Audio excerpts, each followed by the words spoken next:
या आपने किसी निर्दोष को दंड विधान किया है किसी पदवी पे बैठ के, या किसी असहाय असमर्थ को अपने बल के द्वारा रौंद करके तुमने धन लिया है, या छल कपट हिंसा के द्वारा तुमने धन लिया है, तो किसी दूसरे की जरूरत नहीं तुम्हारा नाश करने के लिए, वो धन ही पर्याप्त है।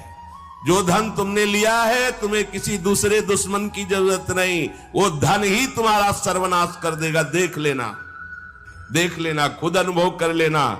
इसी जीवन में तुम्हें अनुभव होगा कि मैंने बहुत गलत किया है। मरते समय तक तुम्हें बोध हो जाएगा कि तुमने क्या किया है। अभी नशा है तुम्हारे दिमाग में बल का, बुद्धि का, तो देख लो कुमार्गामी प्रवृत्तियों के द्वारा धन कमा के, पर जब इसका परिणाम आएगा तो रोते नहीं बनेगा, रोने लायक भी नहीं रहोगे, आंसू भी नहीं निकल पाएंगे, आह मचेगी हृदय में। वो अपनी परिवार के पोषण के लिए इतना जलने लगता है कि तरह तरह की पाप की कमाई करके परिवार को सुखी करना चाहता है।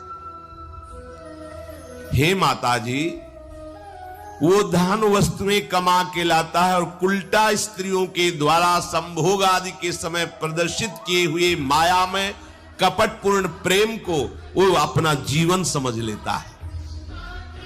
बालकों की मीठी मीठी तोतली बानी में वो इतना फंस जाता है कि दुख प्रधान कपटपूर्ण कर्म करके उनकी कामनाओं को पूर्ण करना चाहता है। दूसरे बेटे का अपहरण करके उसकी हत्या भले हो जाए पर मेरा बेटा सुखी रहे। कैसे ऐसा हो सकता है? ऐसा कैसे हो सकता है? अगर किसी को तुमने 100 आंसू गिराए हैं तो 10,000 आंसू तुम तैयार रखो, तुम्हारे 10,000 आंसू गिरेंगे। तुमने किसी को अगर एक बार भी कटुवचन बोला है तो 10 बार तुम्हें कटुवचन सहना पड़ेगा।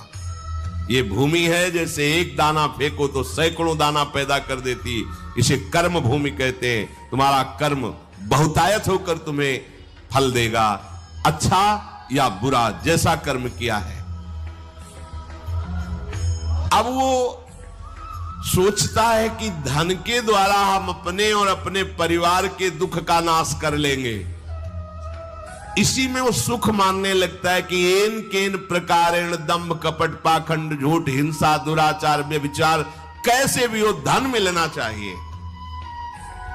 अब वो भयंकर हिंसा वृत्ति के द्वारा धन संचय करता है और अपने परिवार का पोषण करता है, जिसके फलस्वरूप उसके लिए नर्क निश्चित हो जाता है। जीते जी ये अमुक नर्क में जाएगा।